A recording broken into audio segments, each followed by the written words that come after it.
there, welcome to Magnetic Mama, the podcast where we parent with nervous system wisdom, soul-led grit, and zero shame. I'm Steph, a holistic nurse, writer, and a mum who is keeping it real in the chaos. I'm giving you permission to raise resilient kids without losing yourself, because when you thrive, your kids can too. So let's get into the messy middle and find our magic.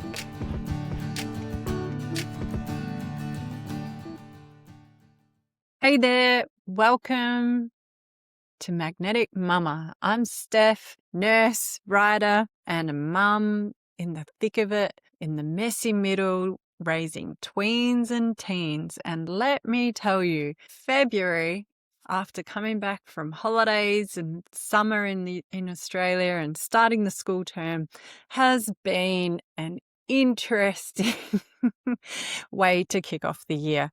So I am going to dive into something that I've been experiencing, which I would like to share with you in regards to your young people stretching the truth or sharing a few mistruths, aka lying. So I just want to highlight that at school camp drop-off this week, I noticed two particularly distinct different scenes, right? Some kids were clinging to their parents, scared to get on the bus, apprehensive about what it meant to be away from home.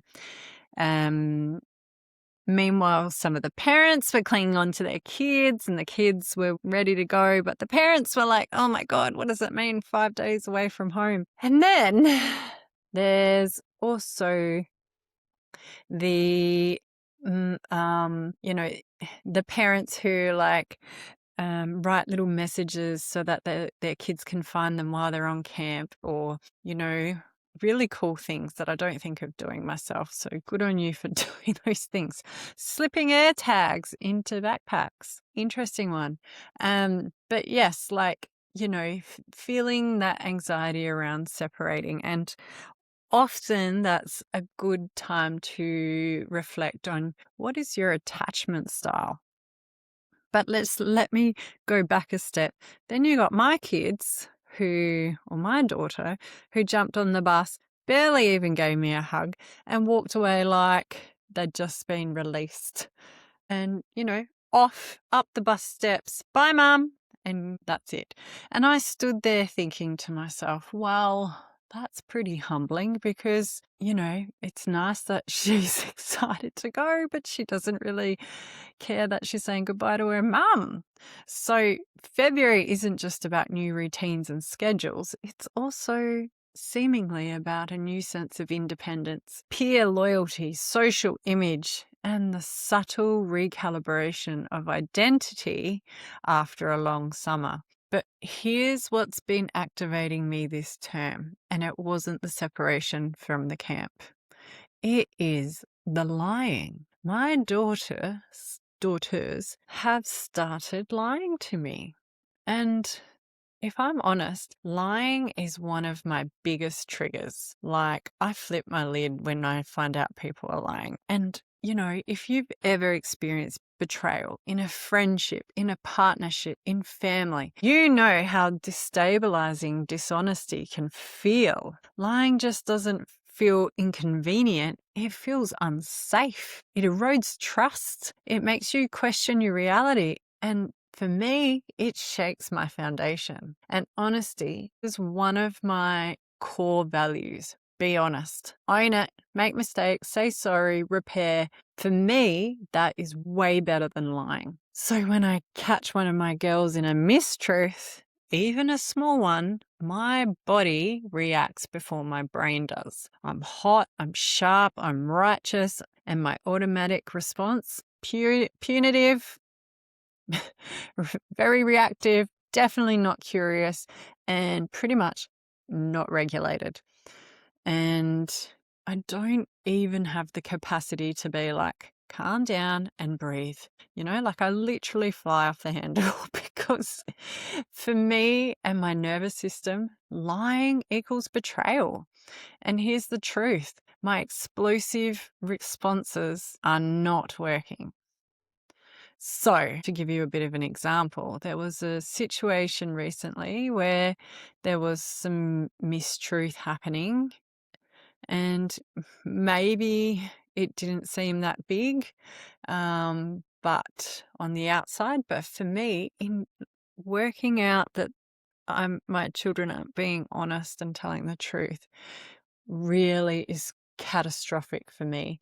And within minutes of understanding what could be more closer to the truth than what my daughter told me, I prior to me finding out more of the truth, I had, based on my daughter's mistruth, built up a narrative that spiraled. Like, I was questioning, should I move my kids from this school?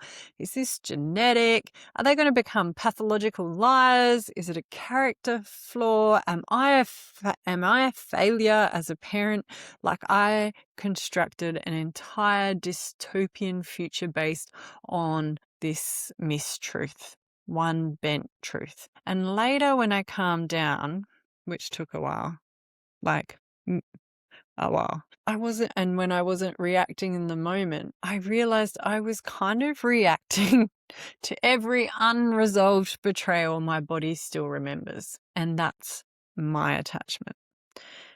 So I got nerdy and I did some research because, one, what I was doing wasn't working, and two, I wanted to understand why kids do this because, it's not intentional on their behalf, but at the same time, it's still not acceptable. And here's some stuff that I found. Lying is attached to attachment theory. Now, attachment theory was first described by John Bowlby, who reminds us of something critical. Children are wired to preserve connection. They don't wake up planning moral corruption. Preteens lie for developmental reasons. Now, that could be to avoid punishment, obviously, to protect their autonomy, to maintain their belonging in a peer circle, and to avoid disappointing us as well. And, also experimenting with their identity. In that age where between 9 and 12 years old, the prefrontal cortex is still under construction. Impulse control, under development. Long-term consequence thinking, under development. Social belonging, intensely online. So often when children lie, it's not about deception. It's about fear. Fear of losing privilege, fear of losing approval, fear of losing connection, fear of disappointing you as the parent. And when I sat with that, I had to ask myself, was she lying to hurt me, or was she lying because she was afraid of my reaction? And when I asked myself that, I knew the answer straight away. And by asking myself that question, that changed everything. Hence, here I am sharing it with you. So, developmental psychologist Diana Baumrind identifies 4 different parenting styles. Now, you might have seen some of this on TV. I know there's a TV show and it categorizes each parenting type in, and then they run an experiment on television. So you might have heard of these already. And I'll go through them in a minute. But the research so far, after decades of longitudinal research, consistently shows that authoritative parenting, high warmth and high structure, produces the strongest emotional, academic, and behavioral outcomes. But it also helps us to understand what other styles actually look like, especially when we're triggered, because under stress, we don't always parent from our ideals. Yes, guilty. We parent from our nervous system. So, authoritarian is high control, low warmth. This is because I said so model. Probably the one I came from. When lying happens, it sounds like, you lied, you lose everything. Probably why I react that way. How dare you? You've broken my trust completely. We're done. You can't be trusted. There are clear rules, but there is fear. There is shame. There is power, and authoritarian parenting often produces compliance, which is desirable for some in the short term, but long term, it creates secrecy, anxiety, rebellion, because when truth equals punishment, children learn to conceal and hide the truth. So that's authoritarian. So now the other group is permissive. High warmth, low structure. This one feels gentle on the surface. So when lying happens, it sounds like, oh, well, everyone lies sometimes. It's not a big deal. I don't want to upset them. Like, there's love, right? There's softness, but there's no boundary. Doormats, also very guilty of this. And that's not the intention I have. And without structure, children don't internalize accountability. They don't build the muscle of integrity. Oh my God, human qualities, things they need to thrive in adulthood. Warmth without structure creates confusion. Ooh, this is so good. And this is exactly what I need to rewire my neural networks, which I'm trying to do in real time, because I'm telling you, this has been happening to me this last month, and I am trying to learn new ways to manage when my kids don't tell me the truth. So I am here in real time learning with you and sharing these with the hope that maybe we can all do a better job at creating safe spaces to build trust, honesty, integrity, safety, confidence. Now, sorry, I digressed. Moving on to a third group called the neglectful group of parenting, which is uninvolved type parenting, low warmth, low structure. This isn't most of the parents listening to this podcast, actually. Probably true. But it's important to name, right? When lying happens, it sounds like, I don't care, whatever, deal with it yourself. There's emotional distance, there's minimal guidance, there's very little engagement, and research consistently shows this style produces the weakest outcomes in terms of emotional regulation and long-term resilience. Ooh, super interesting. Now, the authoritative. Authoritative parenting is high warmth, high structure. This is the sweet spot. When lying happens, it sounds like, I care deeply about honesty. This behavior isn't aligned with our values. We're going to work through this. There will be consequences, but you are still loved. This separates the behavior from lying. This separates the identity as a liar, and it holds connection with consequence, safety and accountability, warmth and boundary. And here's the uncomfortable truth. Are you ready? Authoritative parenting is easy when your child is cute and doing what you want. It's hard when you're triggered. So if you're anything like me and you catch a kid lying, your amygdala lights up like a Christmas tree, sends the alarms. It's threat, disrespectful, loss of control, betrayal. And if you have any history with betrayal, it's amplified. Lying amplifies it. And the reaction is crazy. That's mine. So that's your nervous system protecting you. But when I escalate, or when we as parents escalate, you're kind of sending off the vibration and energy, or you're creating a space where they will escalate. So when we shame them, they hide. Shame shuts down honesty. Safety invites it. So even just saying that out loud now is making me think, righto, I've got some work to do. I got some work to do. Yes, there's lots of work to do for me. So let's zoom out culturally. Year 6 camp, 4 days, 4 nights, 5 days, no phones, no contact. Some parents are slipping air tags into bags. No joke. Like undercover surveillance agents. And I get it. Like, we are in this era of constant connectivity, immediate reassurance, digital oversight. And suddenly, when we cut the cord and they're not in our vicinity for 5 whole days, it's like the kids are fine, but the parents and their attachment systems are activated. And so I started to wonder, when I explode over lying, am I responding to actual danger, or am I soothing my own anxiety by trying to control it? No judgment, just awareness, because attachment doesn't just live in our children. It lives in us. So I did what I do. I did some research, and here's what the science and behavioral research supports when it comes to reducing lying. So, as we kind of alluded to before, separate the behavior from the identity. Not, you're a liar, which I'm not proud of. Moment came out of my mouth. That wasn't truthful. And by saying that, it is identifying rather than shaming. And that cements behavior. Behavior-based correction invites growth. So that's one tool to embody. Yeah, it's going to take practice for me anyway. Maybe you guys already got it down pat and I'm just like a loose cannon. I don't know. Get curious before furious. Righto. So instead of, how could you lie to me? Why are you lying to me? What's your problem? Don't you trust me?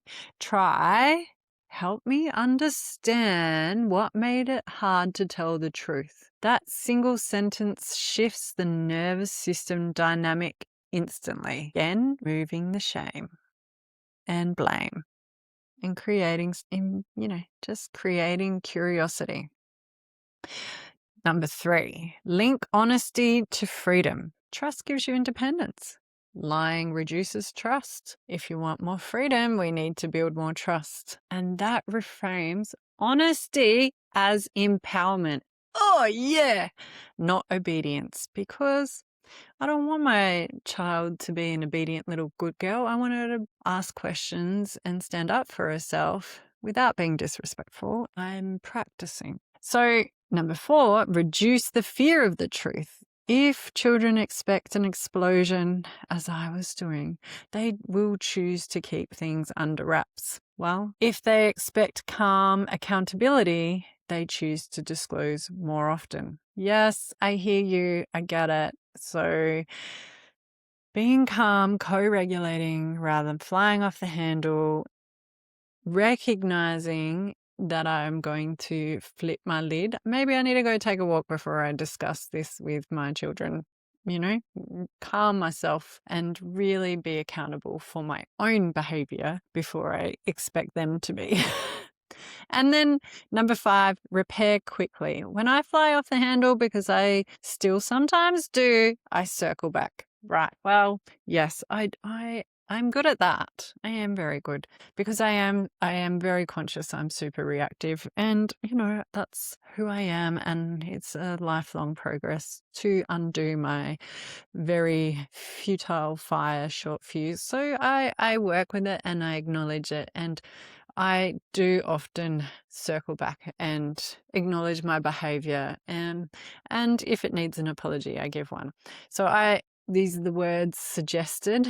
I react strongly because honesty matters deeply to me, but I want you to feel safe telling the truth. Repair teaches more than perfection ever could. Yeah, that's true. And definitely something I'm working on. So here's why this matters to me. Honesty is foundational, and it's foundational not just to me and my little triggered system, but it's actually foundational to resilience, self-respect, authenticity, leadership, healthy relationships. And so if I want my daughters to stand in their truths as adults, in their friendships, in their careers, in their partnerships, then I have to model how truth can survive in discomfort. And that includes me saying, I overreacted, I'm learning, I'm working on this too. Metabolizing lying out of a family system doesn't happen through punishment. It happens through warmth and structure, connection with consequence, safety and accountability. And that is authoritative parenting. Authoritative parenting in 2026. Not soft, not harsh, but regulated. And we all love a regulated nervous system because that is the buzzword of the year, but it totally makes sense. So if your child has started bending the truth, you're not alone. If lying is one of your deepest triggers, you're not alone. If you've spiraled into catastrophic thinking, you are not alone. The question isn't, how do I stop them from lying forever? The question is, how do I make the truth feel safer than concealment? Ooh!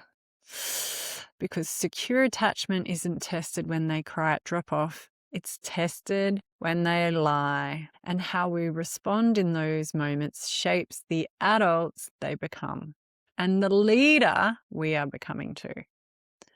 So I hope that's given you something to think about, reflect on, and I would love to hear your stories about how you may handle lying, and if you think you agree with the authoritative parenting method, or if you have something that's worked for you that's better than that.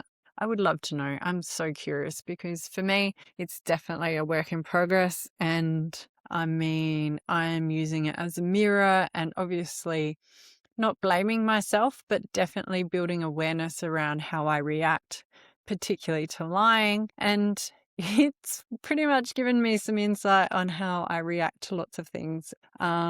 Yes, I have some of my own adult behavior adjustment to make, but at the same time, my kids know that I'm real and I don't try to sugarcoat anything too much. And as best I can, I try to be firm but fair with some boundaries that over summer probably did slip. And now that we're back into school term, we've got to firm them up again and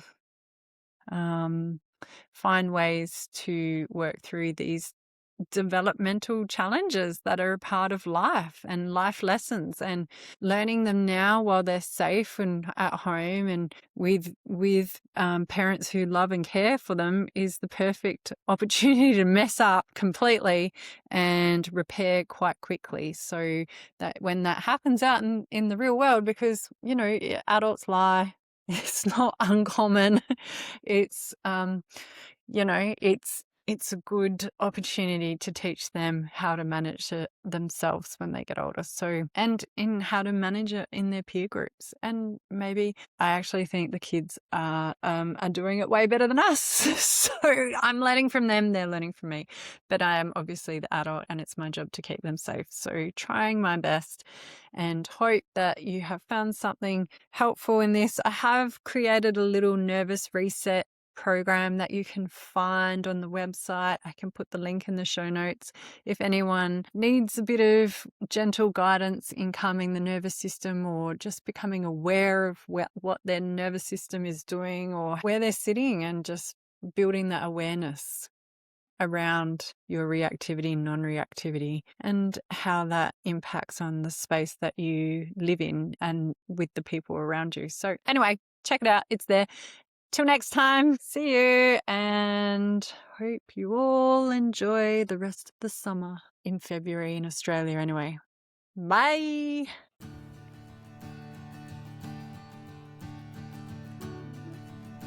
Thanks for tuning in to Magnetic Mama. Remember, your calm is contagious. Breathe deep, soften your shoulders, and keep loving through the messy middle. I'm Steph, your Magnetic Mama. See you next time.